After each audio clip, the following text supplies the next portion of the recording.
अन्नदाता अन्नदाता अन्नदाता नीत तुम्हारा अन्नदाता, पग पग पर है संग तुम्हारे अन्नदाता। लहू किसानों का बन के पसीना सींचता है धरती का सीना, मेहनत का तेरी हक दिलवाने, नई तकनीक नई खोज बताने। पशुधन को गुणवान बनाना, पौध सुरक्षा को सिखलाना, खेती के सब गुर समझाने, भारत का सरताज बनाने, आठों पहर है संग तुम्हारे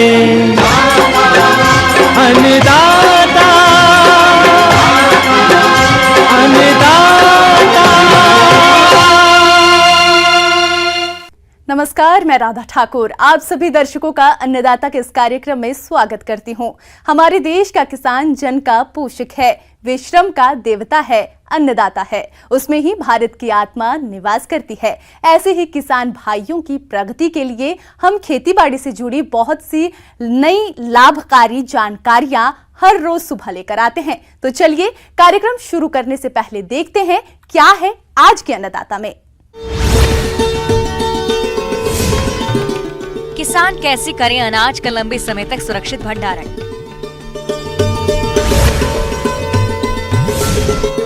बैगन की फसल में छोटी पत्ती रोग की समस्या और रोकथाम के उपाय।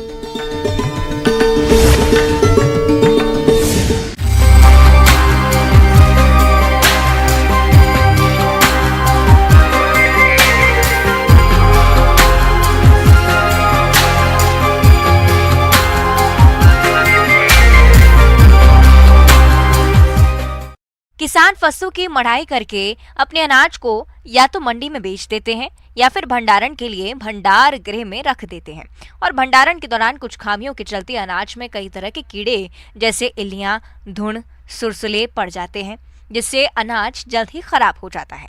तो आपके सामने ऐसी कोई समस्या नहीं आए, इसके लिए आप अनाज का सुरक्षित भंडारण कैसे करें ताकि आपका अनाज लंबे समय तक बिना खराब हुए सुरक्षित रह सके, इसके बारे में जानकारी दे रहे हैं कृषि विज्ञान केंद्र टाकरा के विषय विशेषज्ञ हरलाल मीणा।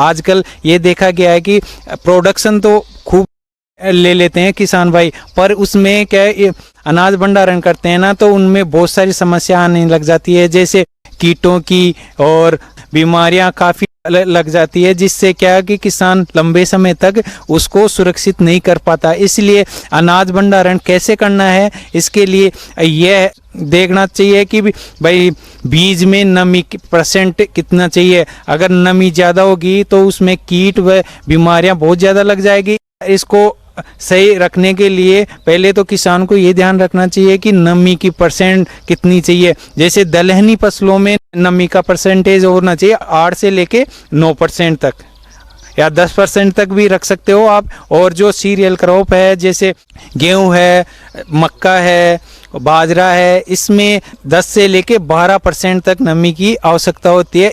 इसमें अगर इतना रखते हैं ना, तो इसमें ना तो बीमारियां लगती है ना कीट लगते हैं। इससे आप सुरक्षित रख सकते हो अनाज को।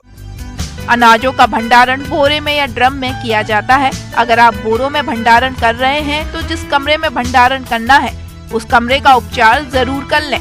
इसके लिए मेलाथियान 1 मिलीलीटर प्रति लीटर पानी की दर से घोल बनाकर दीवारों और फर्श पर छिड़काव करना चाहिए। इसके अलावा आप जैसे जहाँ पर आप भंडारण करते हो वहाँ पर एक तो साफ सफाई का विशेष ध्यान रखना चाहिए। वहाँ पर ना तो नमी की मात्रा ज़्यादा होनी चाहिए, बिल्कुल सूखा रहना चाहिए, जिससे क्या है कि नमी नहीं रहेगी तो उसमें फंगस नहीं आएगा और बैक्टीरिया नहीं आएगा, कोई कीट नहीं लगेगा। एक तो ये है। और इसके अलावा अगर बोरियां अगर पुरानी यूज़ कर रहे हो तो मेलाथियान से उपचारित करके बोरियों को और फिर उसको सुखा के अच्छी तरह और उनका उपयोग करना चाहिए, जिससे क्या होगा कि जो भी कोई कीट लगा हुआ है या बीमारी लगी हुई है तो वो उससे दूर हो जाएगी। अरे जहाँ पर भंडारण करना है वहाँ पर बिल्कुल पैक होना चाहिए भंडारण करे, और उसके आसपास कोई गंदगी नहीं होनी चाहिए, और कोई छेद हो या कुछ भी होना तो उसके लिए उसको बंद कर देना चाहिए, जिससे क्या होगा कि जो भी बीमारी फैलाने वाले कीड़े हैं या रोडेंट्री है, चूहे हैं, वो और वहाँ आसपास कोई प्रकार का बिल इल नहीं होना चाहिए, उनको भी साफ सुथरे उसको पैक कर देना चाहिए। और चूहों से सुरक्षा के लिए 1 ग्राम जिंक फॉस्फाइड के साथ 19 ग्राम सत्तू या आटा में थोड़ा सरसों तेल मिलाकर और 10 ग्राम की गोली बनाकर चूहों के आने जाने के रास्ते पर रख देना चाहिए। अगर ड्रम में भंडारण कर रहे हैं तो ड्रम की भी ठीक से साफ सफाई कर लें। भंडारण करते समय हवा के रुख का अवश्य ध्यान रखें। अगर पूर्वा हवा चल रही हो तो तब भंडारण का कार्य न करें। अगर आप भंडारण में जहरीली दवाओं का प्रयोग नहीं करना चाहते हैं तो नीम के पत्ते या लहसुन का प्रयोग भी कर सकते हैं। देसी तरीके से जैसे नीम की पत्तियां हो गई, उसको सुखा के और उसको नाज में रख सकते हो। इसके अलावा हल्दी हो गई, हल्दी का पाउडर भी हो गया, और नमक से भी कर सकते हो थोड़ा। और इसके अलावा आप लहसुन का भी उपयोग, इसके जो कीट होते हैं ना, इसकी खुशबू से दूर चले जाते हैं। किसान भाइयों, एक और उपचार है रासायनिक उपचार। इसमें रासायनिक उपचार में एक तो EDB और पास्फोमिडोन, ये दोनों का उपयोग जरूरी है। अगर पास्फोमिडोन का उपयोग करते हो तो इसमें 3 गोलियां प्रति टन के हिसाब से आप यूज कर सकते हो, जिससे क्या है कि कीट व बीमारियां नहीं आएगी। इससे आप लंबे समय तक सुरक्षित रख सकते हो। और जब भी इनका उपयोग करो, ये रासायनिक का, तो खिड़कियां दरवाजे सारे बंद होने चाहिए, जिससे कि जो रासायनिक प्रक्रिया होगी इससे क्या है कि भाई इसमें जो भी कीड़े बीमारियां लगने वाले इंसेक्ट होंगे ना, तो ये सारे मर जाएंगे। इसके बाद में आप इसको लंबे समय तक, आप बीज भंडारण को लंबे समय तक सुरक्षित कर सकते हो, जिससे कि आप अधिक से अधिक मुनाफा ले सकते हो। और आप जब भी कोई भाव आए उसके अकॉर्डिंग आप उसको सेल कर सकते हो। किसान भाइयों, अभी तक आपने खेती से जुड़ी हुई कुछ उपयोगी जानकारियां देखी। अब लेते हैं एक छोटा सा ब्रेक और जल्द ही लौटेंगे। और कार्यक्रम में आगे भी है खेतीबाड़ी से जुड़ी महत्वपूर्ण जानकारियां, तो बने रहिए हमारे साथ।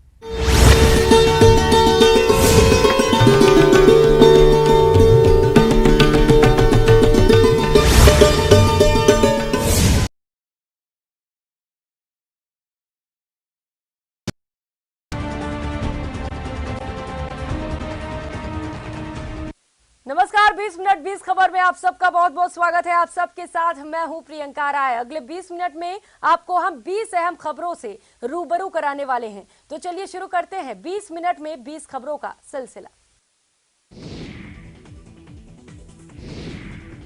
उस मुल्क की सरहद को कोई छू नहीं सकता जिस मुल्क की सरहद की निगहबान है आंखें। जल, थल और नभ में सख्त पहरा।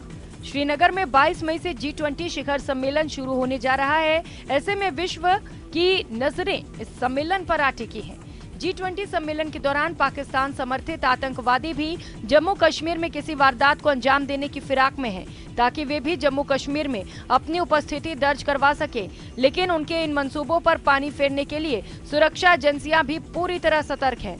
जम्मू कश्मीर के आंतरिक सुरक्षा के पुख्ता प्रबंध करने के साथ पाकिस्तान के साथ लगती सीमा पर भी चौकसी बढ़ा दी गई है, ताकि पाकिस्तान अपनी किसी भी नापाक हरकत में कामयाब न हो सके। अखनूर क्षेत्र में बहने वाले दरिया चिनाब में भी सीमा सुरक्षा बल के जवान लगातार गश्त कर रहे हैं। सीमा की सुरक्षा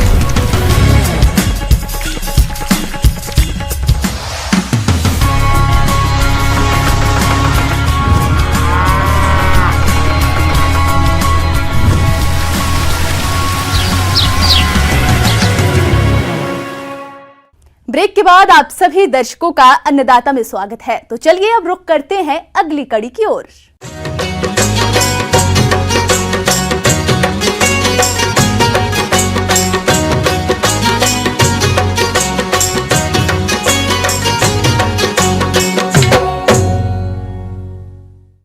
बैगन की खेती प्रदेश भर में साल भर की जाती है और कई बार लगातार फसल लेने के कारण खेत में कीट और बीमारियां अधिक पनपने लगती हैं। अगर बैगन में लगने वाले प्रमुख रोग की बात करें तो छोटी पत्ती रोग की समस्या अधिक देखी जाती है। इस कारण फसल में फलन नहीं होता है, जिससे किसानों को काफी नुकसान होता है। इसलिए रोग को पहचान कर सही समय पर इसका नियंत्रण आप कैसे करें, बता रहे हैं कृषि वैज्ञानिक डॉक्टर राहुल कुमार राजपूत।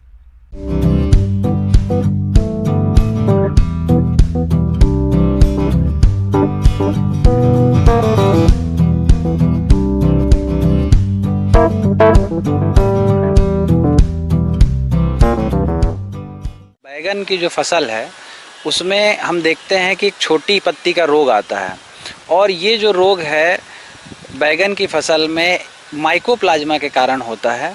और ये जो माइकोप्लाज्मा है पौधे में कीट के थ्रू या कीट के द्वारा प्रवेश करता है, और ये जो कीट है इसको हम हरा फुदका या इसको लीफ हॉपर के नाम से जानते हैं। और जब एक बार ये बीमारी से प्रभावित हो जाता है तो इसके कारण फसल में जो नुकसान है वो हमें आप फसल की बढ़वार से लेकर फसल जो फल बनाता है उस पे तक देखने के लिए मिलता है। हम देखते हैं कि जब इसके लक्षण की हम बात करें तो जो पौधा है उसकी पत्तियां आप जब देखेंगे कि पत्तियां छोटी छोटी हो जाती हैं, साथ ही साथ इसकी जो पौधे की लंबाई है वो भी सामान्य पौधों की लंबाई से बहुत कम देखने को मिलती है। संक्रमित पौधे में प्रमुख लक्षण पौधे का बौनापन, छोटा इंटरनोड पत्ती के आकार में कमी तथा फाइलोडी जैसे लक्षण होते हैं। प्रारंभिक संक्रमण की अवस्था में पौधे पर कोई फल फूल नहीं बनता है और उपज में गंभीर नुकसान होता है। देर से संक्रमण की स्थिति में रोगी पौधों में फल विकृत हो जाते हैं और सिकुड़ जाते हैं। इस रोग के कारण बैगन की उपज में 40% तक की कमी आ जाती है। बैगन का यह रोग आमतौर पर फसल बोने के 1 महीने के बाद प्रकट होता है और बाद में महामारी बन जाता है। रोग के गंभीर होने की अवस्था में उपज में नुकसान 100% तक हो जाता है। अब बात आती है कि इससे सुरक्षा किसान भाई कैसे करें, इस रोग को आपके क्षेत्र में या आपके खेत में आने से कैसे रोकें। तो जो सबसे पहली आवश्यक जानकारी है जो किसान भाई जिसको आपको हमेशा करना चाहिए वो ये है कि आपके प्रक्षेत्र के आसपास जितने भी खरपतवार जिसको हम खर बोलते हैं वो आप पहले उसको हटा दें। हटाने के साथ साथ अगर आपके आसपास किसी भी तरीके से धतूरा या इस तरीके के जंगली बैगन की कोई प्रजाति लगी हुई है उनको भी आप हटा दें। दूसरा, जब भी आप पौधे की रोपाई करते हैं तो नर्सरी में हमको प्रबंधन करना बहुत आवश्यक है। आप जब भी बीज को लगा रहे हैं उसको बीज उपचार करके लगाएं, और बीज उपचार करने के लिए किसान भाई सामान्य दवा अगर हम देखें तो कार्बेंडाजिम करके मार्केट में उपलब्ध है। इसको 2 ग्राम प्रति किलो बीज की दर से आपको हमेशा इस्तेमाल करना है। जब रोपाई के लिए पौध बढ़ जाता है उसको जब रोपाई के लिए मुख्य प्रक्षेत्र भूमि में ले जाते हैं उस समय जड़ों का उपचार करना बहुत आवश्यक है। तो इसके लिए मार्केट में दवा आती है टेट्रासाइक्लिन। 1 ग्राम जो मात्रा है दवा की उसको 10 लीटर पानी में घोलकर जड़ों को उपचार के लिए इसका इस्तेमाल करते हैं। इसकी रोकथाम के लिए हमेशा रोगरोधी किस्मों की बोनी करें, सही फसल चक्र अपनाएं। रोपाई के 15 दिन बाद फसल में सावधानी के लिए 5 मिलीलीटर प्रति लीटर पानी के हिसाब से नीम तेल का छिड़काव करें। अगर खेत में रोगी पौधा दिखाई दे तो उसे सावधानी पूर्वक उखाड़ कर जला दें या खेत से बाहर जाकर मिट्टी में दबा दें। और खड़ी फसल में रोग की रोकथाम के लिए वाहक कीटों का नियंत्रण करें। इसके लिए खेत में जगह जगह पर नीले और पीले रंग के चिपचिपे टैप लगाएं। जब हम रोपाई कर देते हैं उसके 15 दिन के बाद या 15 दिन के बाद या 1 महीना हम देख लें तब पौधा जो है वो कोमल अवस्था में होता है, और इसी समय जो कीड़े हैं वो आके इसमें रस चूसने का काम करते हैं। और जब वो रस चूसते हैं उसी समय जो हमारा जो माइकोप्लाज्मा डिसीज जो इसका वेक्टर है या इसका वाहक है इसको अंदर पौधे के अंदर प्रवेश करवा देता है। तो हमको क्या करना है, वाहक का नियंत्रण करना है। वाहक नियंत्रण के लिए बहुत सारी रासायनिक दवाएं उपलब्ध हैं। उसमें जो हम देखते हैं जो सबसे प्रभावी दवा है वो आती है थियोमिथॉक्सिम। इसको आपको 100 ग्राम प्रति एकड़ की दर से देना है। इसके अलावा एक और इसका कॉम्बिनेशन है थियोमिथॉक्सिम प्लस लेम्डासाइलोहेथ्रिन। इस दवा की 80 ग्राम मात्रा आपकी प्रति एकड़ में लगती है। तो ये तो जो हो गया आपका रासायनिक प्रबंधन। इसके अलावा अगर आप टेट्रासाइक्लिन जिसको अभी हमने आपको दवा बताया था, उसका पुनः अगर आप इस घोल का इस्तेमाल करते हैं 1 ग्राम प्रति 10 लीटर की दर से, तो भी यह जो है इस बीमारी को नियंत्रित करने में बहुत सहायता देती है। इन रासायनिक दवाओं को भी उपयोग करते समय किसान भाइयों को सावधानी क्या रखना है कि कभी भी दवा की जो मात्रा है वो अधिक डोज में ना दें, और जब स्प्रे करते समय ये ध्यान रखें कि शाम के समय इस तरह स्प्रे करें दवा का, ताकि जो दवा की गुणवत्ता है वो अच्छे से बनी रहे। और साथ ही साथ जब स्प्रे करते तो आप ये ध्यान रखिए कि हवा का जो दिशा है वो ज़्यादा तेज हवा ना चल रही हो, और उसकी दिशा जो है हवा की इतनी तेज ना हो कि आपकी दवा जो है हवा के द्वारा बाहर प्रक्षेत्र से बाहर निकल जाए। जिस प्रकार हम देखते हैं कि यदि हम सुरक्षा को प्रारंभ से करके रखें तो लास्ट तक हमको जब फसल की बढ़वार होती है या फल आता है तब हमको ज़्यादा सुरक्षा के उपाय कम करने पड़ते हैं। आगे और भी है खेतीबाड़ी से जुड़ी बहुत सी रोचक जानकारियां, पर यहां रुकेंगे एक छोटे से ब्रेक के लिए और जल्द ही हाजिर होते हैं।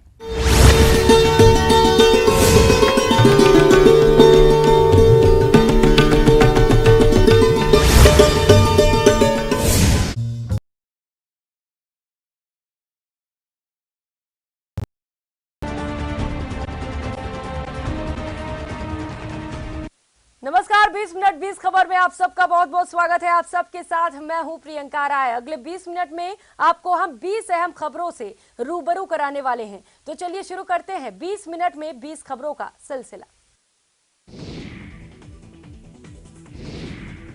उस मुल्क की सरहद को कोई छू नहीं सकता जिस मुल्क की सरहद की निगहबान है आंखें। जल, थल और नभ में सख्त पहरा।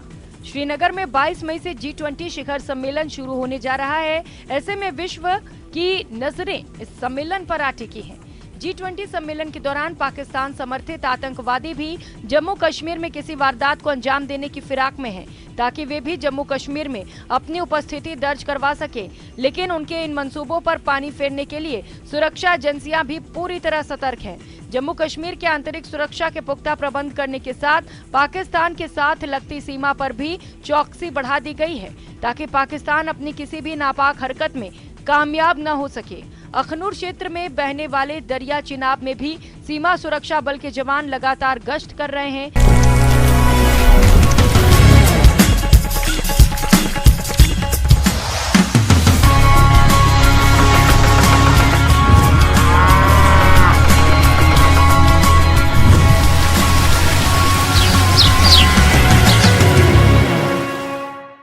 ब्रेक के बाद एक बार फिर से आप सभी दर्शकों का अन्नदाता कार्यक्रम में स्वागत है। बढ़ते हैं अगली प्रस्तुति। हमारे राज्य के अधिकतर किसान भाई खेती के साथ साथ गाय भैंस का पालन करते हैं, लेकिन इनसे अधिक दूध का उत्पादन तभी संभव है जब इनके आहार और आवास का प्रबंधन मौसम के अनुसार किया जाए।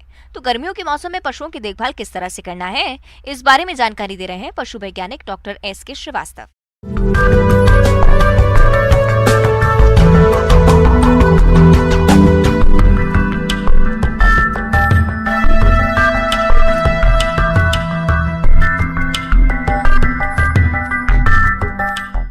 आज हम अन्नदाता कार्यक्रम में चर्चा करेंगे इस बदलते मौसम जबकि तीव्र गर्मी है, तो इस समय हम दुधारू पशुओं की कैसे देखभाल करें ताकि उनसे ज़्यादा से ज़्यादा उत्पादन, उनकी जो क्षमता है उसका समुचित दोहन हम कर पाएँ। और यदि आप इस मौसम में भी अपनी गाय और भैंसों से अधिक दूध लेने की चाहत रखते हैं तो आपको सर्वप्रथम अपने दुधारू पशुओं को गर्मी के कुप्रभाव से बचाना होगा। इसके लिए आपको अपने पशुओं का आवास प्रबंधन ठीक तरह से करना होगा।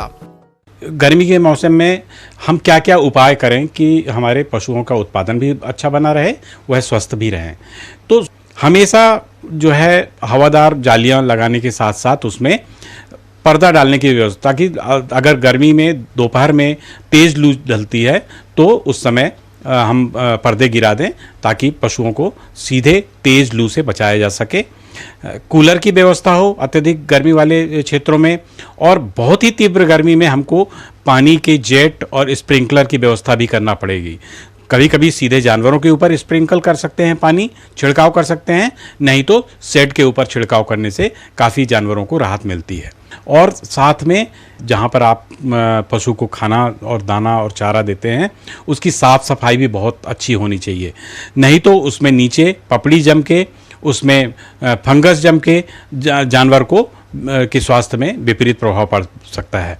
और जानवर के जहाँ पर गौशाला में रहता है फर्श की सफाई करते रहें और चूने से उसकी पुताई भी करते रहें ताकि उसमें ज़्यादा से ज़्यादा हम बच पाए फंगल ग्रोथ से। दिन के समय पशुओं को शेड के अंदर रखें, जो ठंडा समय है वो उस समय आप उसको बाड़े में कर सकते हैं। दुहाई अधिक से अधिक कोशिश करें कि दिन के बहुत सुबह 6 बजे के आसपास और शाम अच्छे से ढलने के बाद जब मौसम कुछ ठंडा हो जाता है उस समय दुहाई का कार्य करें। इसी तरह से एक अहम जो व्यवस्थापन का पहलू है वो है आहार व्यवस्था। खासतौर से गर्मी के मौसम में चारों तरफ देखते हैं कि जो हरी घास है उसकी काफ़ी मात्रा कम हो जाती है, उपलब्धता कम हो जाती है। तो हम शुरू से ही पशु मालिकों को सलाह इस तरह से दी जानी चाहिए कि वह गर्मी की व्यवस्था पहले से कर लें। ज़्यादा से ज़्यादा जो है चरी चारा की व्यवस्था पहले हो। साइलेज अगर आपके आसपास ग्रीन ग्रास उपलब्ध नहीं है, साइलेज पिट बनवाएं, हरी घास को सूखी करने के बाद उसमें स्टोर करते रहें। साथ में जो उपलब्ध हरा चारा है उसको चॉप करके सूखे चारे के साथ अथवा भूसे के साथ गीला करके देते रहें तो काफ़ी हद तक उसको ठंडक और समुचित मात्रा में जो न्यूट्रिटिव वैल्यू वाले जो खाद्य पदार्थ हैं उसकी पूर्ति की जा सकती है। पशुपालक भाइयों, दुधारू पशुओं से लगातार अधिक दुग्ध उत्पादन मिलता रहे, इसके लिए गर्मी के मौसम में अपने पशुओं को 15 से 20 किलोग्राम हरा चारा और 8 से 10 किलोग्राम सूखा चारा खिलाएं और इसके अतिरिक्त दुधारू पशुओं को अलग से पोषक तत्वों को मिलाकर खिलाएं। चाहे इसे खनिज मिश्रण के रूप में खिला सकते हैं या जो पशुपालक भाई आटा या दाना खिलाते हैं उसमें वो अलग अलग तरह के अनाजों को मिलाकर खिला सकते हैं। पशु के जीवन निर्वाहन के लिए 1 किलोग्राम दाना मिश्रण प्रतिदिन अवश्य दें और दूध देने वाले पशु को 3 लीटर दूध पर 1.5 किलोग्राम दाना मिश्रण प्रतिदिन देना जरूरी होता है। कुछ जो कॉन्सेंट्रेट होते हैं, खली है, चूनी है, उसको 2-3 घंटे पहले फुला के अगर जानवर को खाने में दिया जाए तो उसके भी एक तो उसकी डाइजेस्टिबिलिटी बढ़ जाएगी, उसका पाचक क्षमता बढ़ जाएगी और साथ ही उसमें से जानवर चाव से खाएगा, पचेगा और स्वाभाविक है उसका जो है उत्पादन क्षमता में भी अच्छा प्रभाव पड़ेगा। हम देखते हैं कि पानी की उपलब्धता गर्मी के मौसम में थोड़ा कम हो जाती है, तो पानी का व्यवस्थापन पहले पूर्व नियोजित ढंग से करें। ग्रीष्म ऋतु में जैसा हम जानते हैं कि हमारा पशु स्वमेव स्ट्रेस में रहता है, तो इस समय उसके स्वास्थ्य का भी खास ख्याल रखना हमारा दायित्व है ताकि उसकी उत्पादन क्षमता और स्वास्थ्य बरकरार रहे। उसको समय समय पर कृमिनाशक दवाओं का भी उपयोग करते हुए खुराक दी जानी चाहिए। टीकाकरण की बात करें तो बरसात आने के ठीक पहले मई और जून महीने में पशुओं में गलघोटू, ब्लैक क्वार्टर और एंथ्रेक्स नामक बीमारियों से बचाव के लिए भी टीका देना अत्यंत आवश्यक है। तो हम सब अच्छे ढंग से हम जानवरों की देखरेख कर सकते हैं और उनसे समुचित उत्पादन लेकर अधिक से अधिक लाभ प्राप्त कर सकते हैं।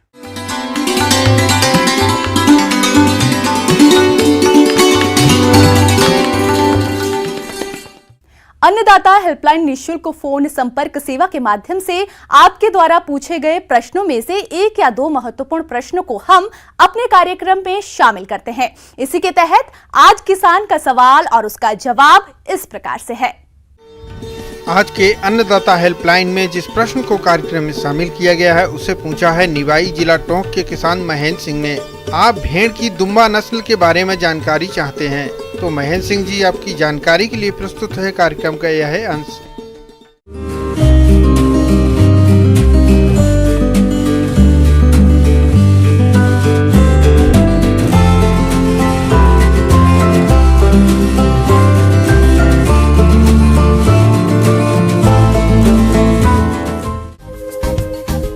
आमतौर पर देखने में आता है कि हमारे किसान भाई कृषि कार्य के साथ पशुपालन भी करते हैं, जो कि उनके लिए अतिरिक्त आय का एक अच्छा साधन है। हालांकि अधिकांश किसान गाय, भैंस, भेड़ बकरियों का पालन करते हैं, जिनके पालन से वे अच्छी आय भी कमाते हैं। इस पशुपालन में भेड़ पालन किसानों के लिए एक अच्छी आय का जरिया साबित हो रहा है। देश में कई ऐसे राज्य हैं जहां भेड़ पालन का कार्य बड़े पैमाने पर किया जाता है, क्योंकि भेड़ पालन में अन्य पशुओं की अपेक्षा लागत कम लगती है और लाभ अधिक मिलता है। इसलिए इसे छोटे और सीमांत किसान आसानी से कर सकते हैं।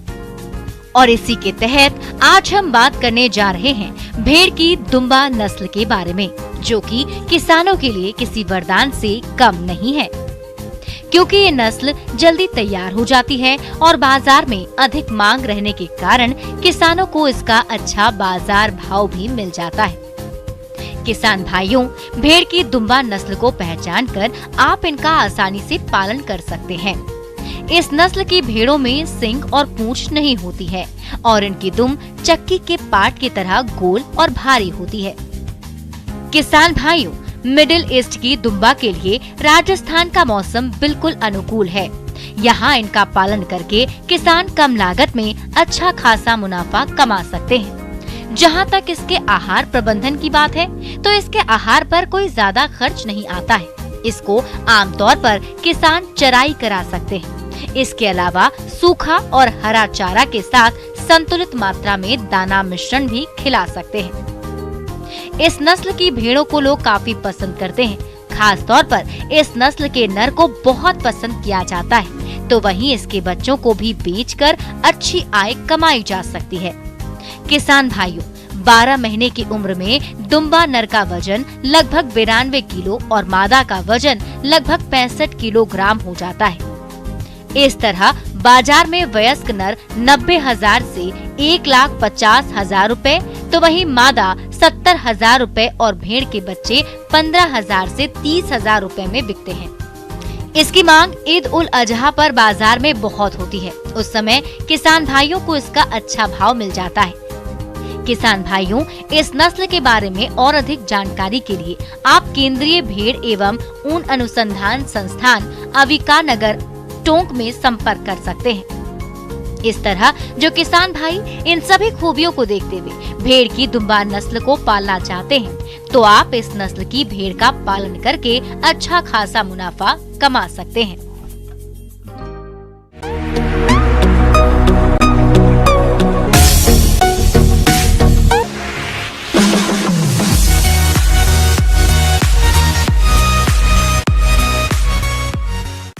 आइए अब नजर डालते हैं राज्य के कुछ चुनी हुई मंडियों के प्रमुख फसलों के बाजार भाव पर।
किसान भाइयों, अन्नदाता आपकी सेवा के लिए संकल्परत है।